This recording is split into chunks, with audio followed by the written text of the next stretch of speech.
Summary of Never Caught by Erica Armstrong Dunbar. Erica Armstrong Dunbar, a historian, narrates the tale of Ona Maria Judge Staines in her book Never Caught. Ona Maria Judge Staines was born into slavery on the Mount Vernon property owned by George and Martha Washington. In 1796, Ona ran away from Philadelphia to New Hampshire and became free. Ona was born in 1773, just after Martha Washington's daughter Patsy had died. Betty was one of Martha Washington's dower slaves, or property from her first marriage, and her father, Andrew Judge, was a white indentured servant from England. Ona was mostly raised by her mother after her father left Mount Vernon alone when his time as a servant ended. In 1789, when Washington becomes president, his wife, Martha, hires the 16-year-old Ona as a tailor and handmaiden. Ona's job is to dress the First Lady in fine clothes every day. She moves with the Washingtons to New York, which is the country's temporary capital. As Ona helps Martha, who is nervous and stubborn, in New York, she meets free black men and women living together and on their own for the first time. Ona and the Washingtons start to see that the way the North feels about slavery is changing. In 1790, after a short trip back to Mount Vernon, the Washingtons leave New York and move to Philadelphia. The new country is in a state of change, and Congress has chosen to make Virginia the new capital. While the new capital is being built, the country's new temporary capital will be in Philadelphia, which is even more progressive than New York because of its Quaker roots.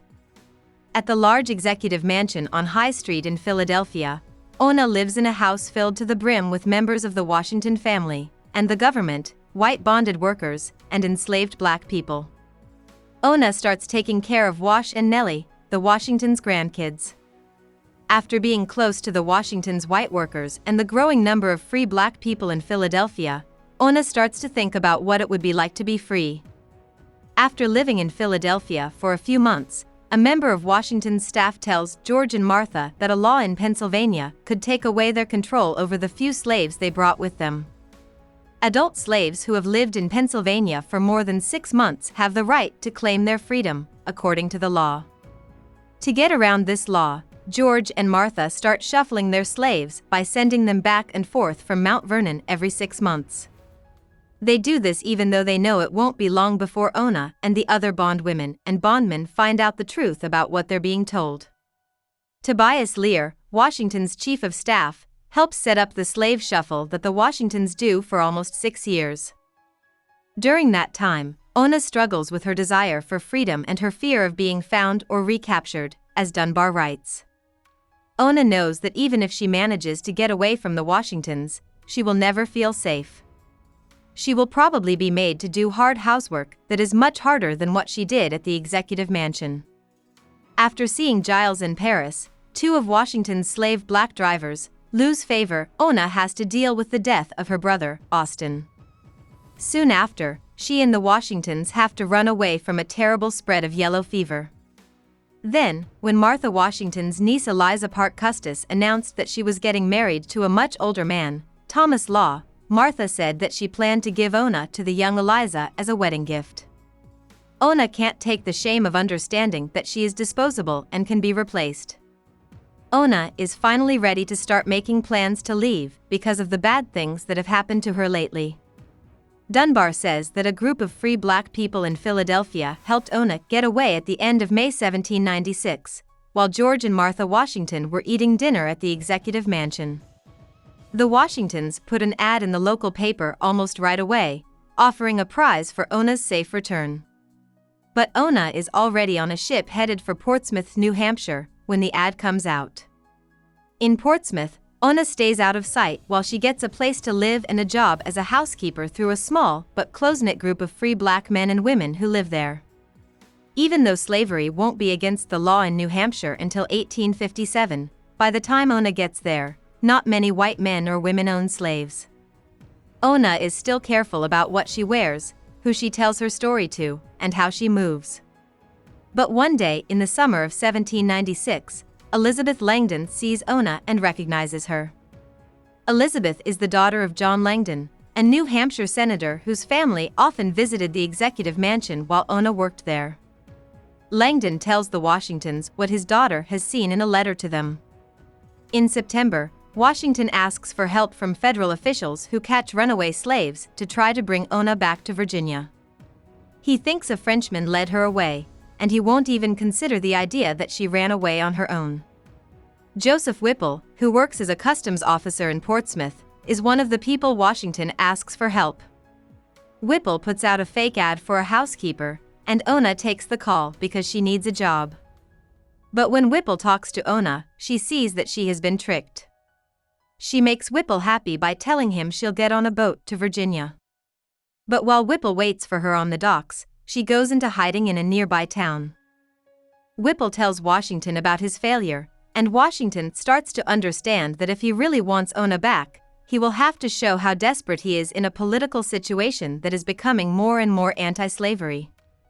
Ona is safe for now, and when she marries Jack Staines, a free black sailor whose job takes him away from Portsmouth for months at a time, she finds warmth and company. Ona has a daughter named Eliza, but she doesn't know that Washington has chosen to try harder to get her back.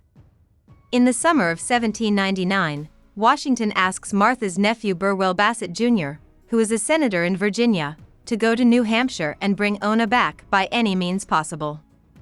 Bassett goes to Ona's house and finds her alone with her daughter. She tells him so strongly that she wants to stay free that he leaves without making a scene. When Bassett goes back to Ona's house the next day to take her by force, he finds it empty. Ona has run away to the nearby Greenland to stay with a family called the Jacks. Washington gets sick in December. He has a sore throat. The doctor's efforts to make him feel better don't work. On his deathbed, Washington changes his will and adds a clause that will free 123 of the slaves at Mount Vernon when his wife dies. Martha doesn't like the phrase because she thinks she will be killed to speed up the freedom of her husband's slaves.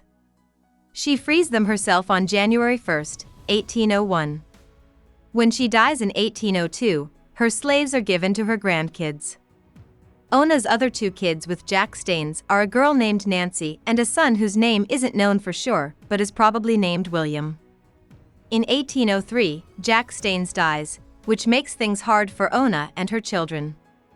Ona asks the Jacks for help again, but she still has to give her girls to a nearby white family to work for them so that she can make ends meet. The girls' work is hard and makes them sick, and Eliza and Nancy both pass away in 1832 and 1833. Ona still does hard, low-paying housework even though her kids are dead. She finds comfort in Christianity and teaches herself how to read and write by reading the Bible. In 1845, when she was 70 years old and nearing the end of her life, she gave 2 interviews to abolitionist newspapers in her area. She then got sick and died in 1848. In a short ending, Dunbar tells the story of Philadelphia, Ona's sister. At Mount Vernon, Philadelphia was born into slavery like Ona. When Ona ran away in 1796, Eliza Parke Custis Law took over Philadelphia. While she was still a slave, Philadelphia married a free black man named William Costin. Scholars think that Costin was related to Martha Washington, and he was an important and relatively wealthy part of the growing free black community in the fast-growing District of Columbia. Costin spent his whole life buying slaves from the Washingtons' Mount Vernon farm and other nearby fields and setting them free right away. In 1807, Thomas Law freed Philadelphia from being a slave city. At the age of 28, Philadelphia was already the mother of 2 young girls. She joined her husband in having more children, buying property, and helping enslaved and newly freed black people in the District of Columbia find their way in the world. Dunbar says that Ona probably didn't know what happened to her sister, a sad but important loss because Ona wanted freedom more than anything else. About the author. Erica Armstrong Dunbar was born and raised in Pennsylvania. For her first few years of school, she went to a Quaker school in Philadelphia and spent hours and hours reading.